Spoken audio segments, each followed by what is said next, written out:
পাখির মতো। আমার কথা কি খারাপ লাগে? খারাপ লাগলে আমি আর বলবো না, গানে চলে যাব। তাহলে একটু কথা বলি। আমাদের এই বাউল জগতে বিজয় সরকারের নাম তো আপনারা শুনেছেন। বাউল সাধক বিজয় সরকার। বিজয় সরকার যখন গান করে তখন দেখে গান থেকে ফেরার পরে, যেমন আজকে আমরা এখানে গান করতেছি, তারপর শেষ করে তো বাড়িতে যাব। এরকম বাড়িতে যাওয়ার পথে দেখে একটা ছোট্ট বাচ্চা রাস্তায় দাঁড়িয়ে থালা বাজিয়ে গান করতেছে। গানটা কার? গানটা বিজয় সরকারের লেখা গান। তখন বিজয় সরকার মনে মনে ভাবে, এই ছেলেটা কে যে আমারই লেখা গান করতেছে? ওইটা কি আমার লেখা গান যদি কেউ গায়, ওটা আমার শুনতে বেশি মন চাইবে। তখন বলে, যাই তো একটু দেখে আসি কে এই ছেলেটা গান করতেছে। তখন যায়, যে বলে, এদিকে আসো, তোমার নাম কি? তখন বলে, আমার নাম, আমি তো অনাথ, আমার বাবা মা কেউ নাই, রাস্তাঘাটে ঘুরে বেড়াই, সবাই অনাথই বলেই ডাকে, আমার কোনো নাম নাই। এই কথা যখন বলে তখন বলতেছে, আচ্ছা ঠিক আছে, তুমি যে গানটা করলা এই গানটা কার? তখন বলছে, এই গানটা সাধক বিজয় সরকারের লেখা গান। বলে, বিজয় সরকারকে তুমি দেখছো? বলে, না, আমি বিজয় সরকার এত বড় মহৎ মানুষের দেখার সৌভাগ্য আমার হয় না। দেখেন ছোট বাচ্চা, তার ভিতরে কি প্রতিভা। বলতেছে, এত মহৎ মানুষের দেখা আমার জীবনে হবে কিনা আমি জানি না। এই কথা শুনে বিজয় সরকার বলল, আমি সেই বিজয় সরকার, যার লেখা গান তুমি গাইতেছো। তখন ছেলেটা তার পায়ে পড়ে যায়, যে আমার সৌভাগ্য হয়েছে আপনাকে দেখার জন্য। তখন বিজয় সরকার বলে, তোমার যেহেতু কেউ নাই, তাহলে চলো, তুমি আমার সাথে যাবে। ছেলেটা বলে, আপনি এত বড় মনের মানুষ, আপনার গান গিয়ে আমি বেড়াই, আপনি আমার সাথে নিলে আমি রাজি। ছেলেটা রাজি হয়ে যায়, কেন যেন তার তো কেউ নাই দুনিয়াতে, পিতা মাতা নাই, সে এতিমখানায় বড় হয়েছে, তার কেউ নাই, তাহলে তার ঠাইটা হলে তারও ভালো। সেজন্য বলে, ঠিক আছে, আমি চলে যাই। বিজয় সরকারের সাথে যায়। এই ছেলে যখন আস্তে আস্তে বড় হয়, বড় হওয়ার পরে ছেলের বিয়ের বয়স হয়। এখন বিয়ের বয়স হলে তো বিয়ে করাইতে হবে। বিজয় সরকার বলে, ঠিক আছে, বিয়ের আয়োজন করে ছেলেকে বিয়ে করায়। বিয়ের পরের দিন হয় বিজয় সরকারের গান। এখন ওই গানটা, বিজয় সরকার সেদিন অসুস্থ ছিল, তাই বলেছিল যে ওই গানটাতে যাইতে হবে, তুমি যখন তোমার শ্বশুর বাড়িতে যাবা, সেখান থেকে আসার সময় বৌমাকে সাথে নিয়ে আসবো, তাহলে তুমি শ্বশুর বাড়িতে চলে যেও। এই জন্য সে প্রস্তুত হয়ে যায়। ঠিক তখন খবর আসে, বিজয় সরকার যার সাথে গান করবে তারই গুরু নারায়ণ বাবু, সে অসুস্থ। এই খবর শুনে বলে যে, আমার গুরু তো আজকে যাইতে পারবে না গানে, তাহলে গানটা তো চালাই নিতে হবে। তাহলে অনাদি, তুমি চলো আমার সাথে আজকে গান করো। এখন অনাদির মনটা একটু ছোট হয়ে যায়, কারণ নতুন বিয়ে করলে তো একটু কষ্ট পাওয়ারই কথা, যে আজকে আমার শ্বশুর বাড়িতে যাওয়ার কথা, এখন বাবা বলতেছে গানে নিয়ে যাবে। তখন বাধ্য হয়েই বলল যে, কেন, নারায়ণবাবু কোথায়? তখন বলল, বাবাজি একটু অসুস্থ। এই কথা শুনে হঠাৎ করে ও অনাদি বলে ফেলে, অসুস্থ নাকি আপনার ওই নারায়ণবাবুর একজন ভক্ত মেয়ে ছিল, নাকি ওই ভক্ত মেয়ের সাথে কোথাও গেছে? মানে একটু বুঝেছেন তো, একটু অন্যদিকে বলেছে। এই কথা শুনে বিজয় সরকার কষ্ট পায়।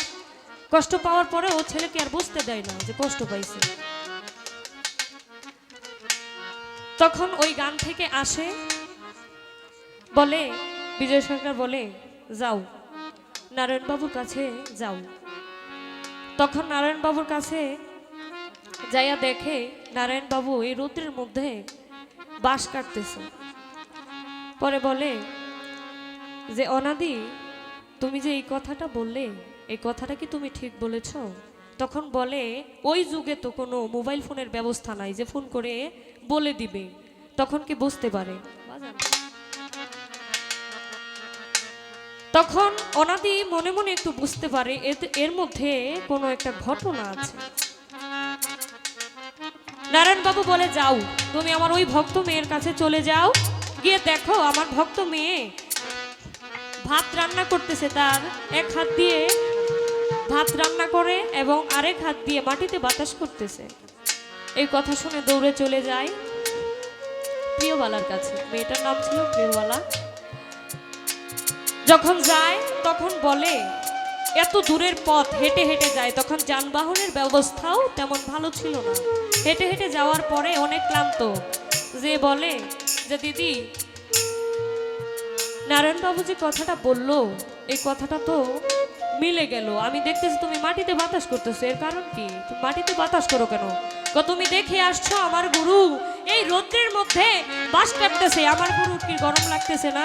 এই জন্য আমি মাটিতে বাতাস করতেছি, যদি একটু ঠান্ডা লাগে। দেখেন গুরু এবং ভক্তের সম্পর্ক কেমন হওয়া উচিত।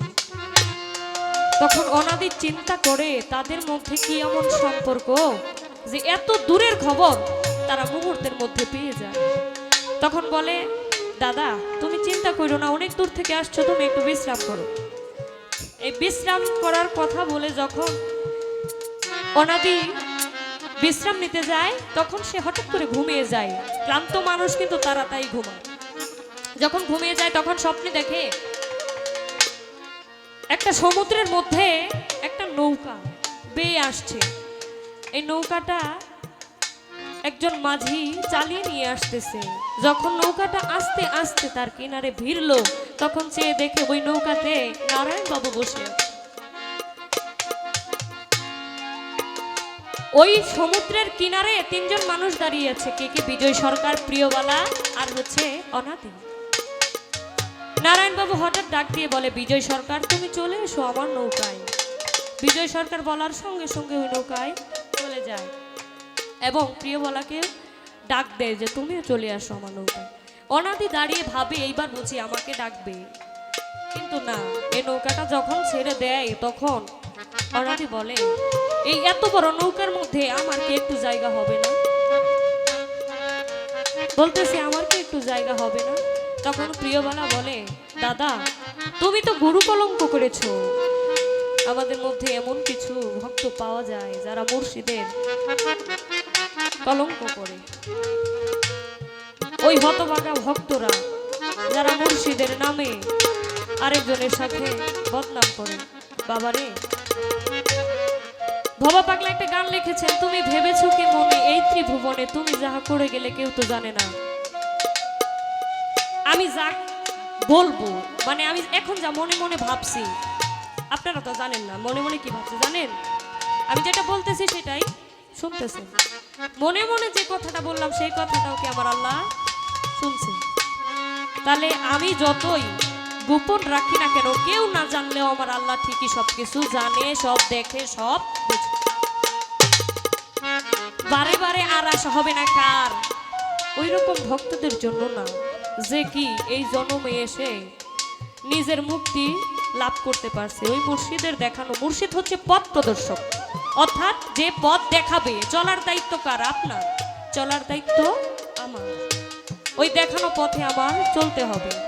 তো আমরা এখানে যারা ভক্ত আছি চেষ্টা করব ভক্ত যেন ভক্তের মতোই, ওই চাতক পাখির মতোই হতে পারে।